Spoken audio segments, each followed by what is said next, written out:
So then my mum turned up, and then another nurse who had started her shift came and said, your mum can't come in, it's not visiting till 8 o'clock tonight.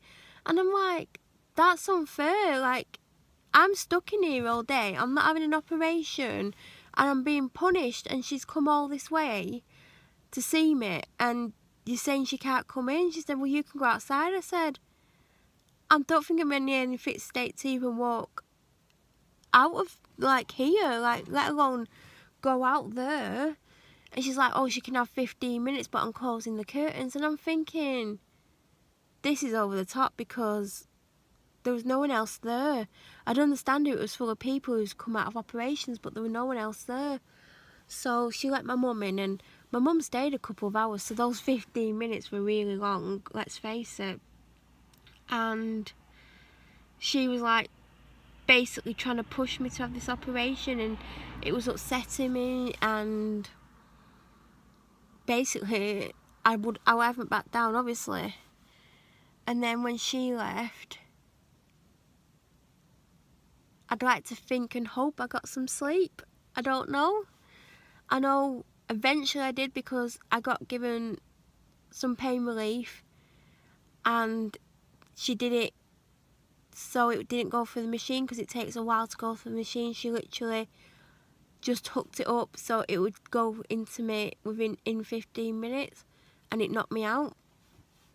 I weren't knocked out for long, about 45 minutes, and then I was awake an hour, and then my dad turned up, and then he stayed till 10 o'clock, even though visiting was till 9, but they're really lax on there. And the healthcare assistant for the night before, he was lovely. She got him a sandwich, and she got me a sandwich, and she gave me 3 packets of biscuits. I don't mean big packets, I mean where there's 3 in. And I ate 2 of them, because the third one I didn't like. And then I had a brew, and then she gave me a jug of water with ice in, and I was meant to be nil by mouth by midnight, and I literally downed it, because I'd barely drank all day, because I was nil by mouth early in the day, and well, most of the day. And then I got another jug, and then my IV came out. So then the nurse put another one in, and that messed up, and the liquid was going under my skin. I was in agony, so she had to stop the IV and call for the whoever comes and does it. I then fell asleep, thankfully, and then he woke me up, and I was really out of it. So when this bloke woke me up, I just felt like, have I missed something? Because I didn't even realise I'd fallen asleep, and then there's this bloke talking to me, and I'm like, what's going on? And then I noticed the nurse, and then he managed to get the IV in my hand, and then I think he must have left, and then I fell back asleep, and then I woke up about 6:30, because the nurse was talking to the only other person on the ward next to me, and they were talking loudly, so that was it. And when I woke up, I had like a tight chest pain, and so she did an ECG on me, and then she finished for the day, and then the new nurse come on, and then she hooked me up to some stuff, I don't know what by this point.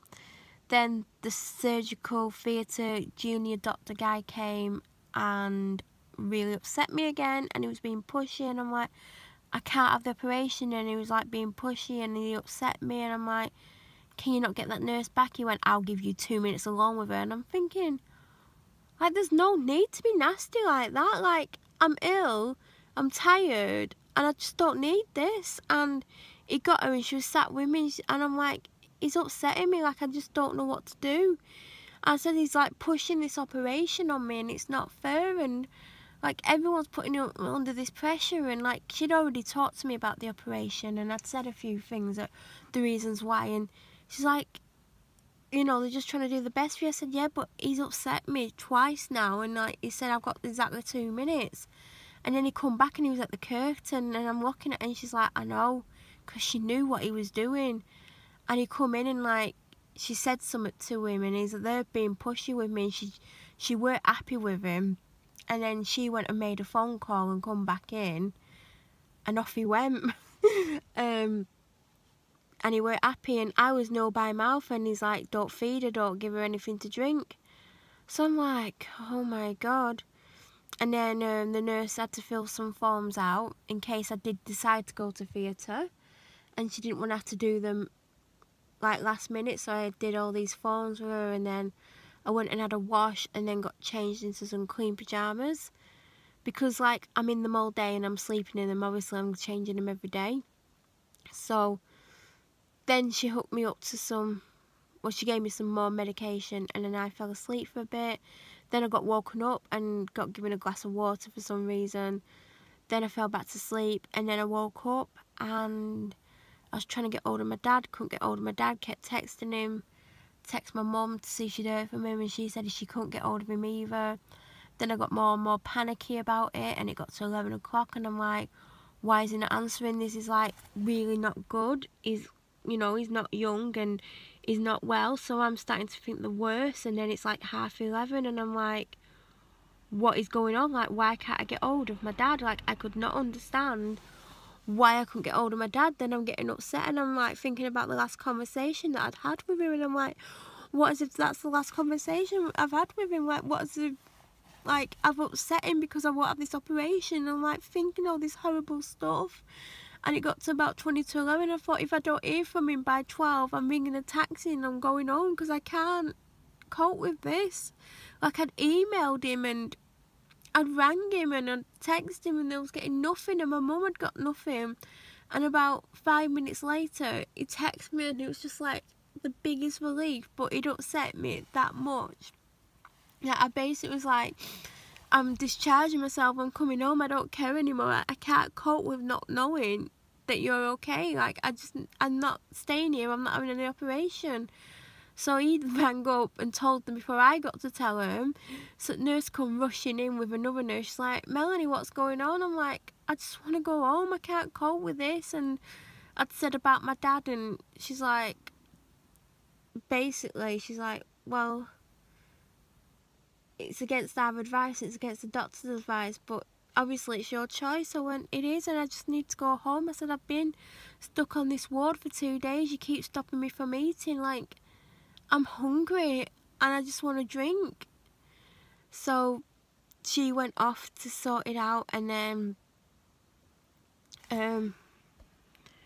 we had a nice little incident, because a different nurse came who was taking over from one of the other nurses, not my nurse, what came in with a junior nurse to take my cannula out.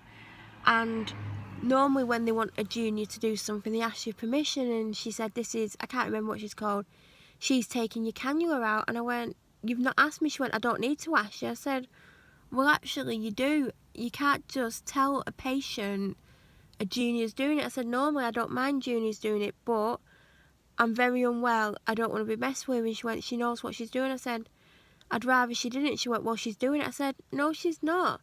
I said, it's up to me who does it, and I'm not having a junior do it.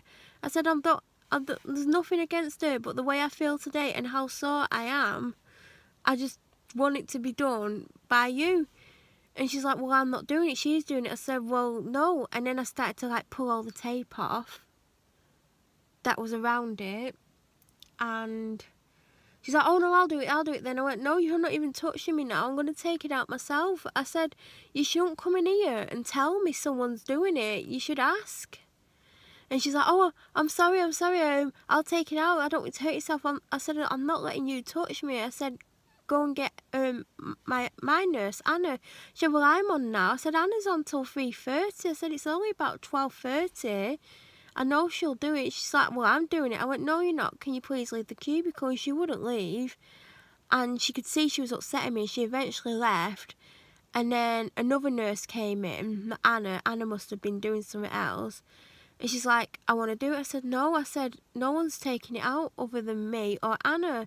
And she said, Anna can't come now. She's in the middle of something. I said, well, I don't appreciate that other nurse telling me I have no choice but to let the junior do it. And she went, oh, she shouldn't have said that, she should have asked. I said, exactly. I said, normally I get asked, I don't get told.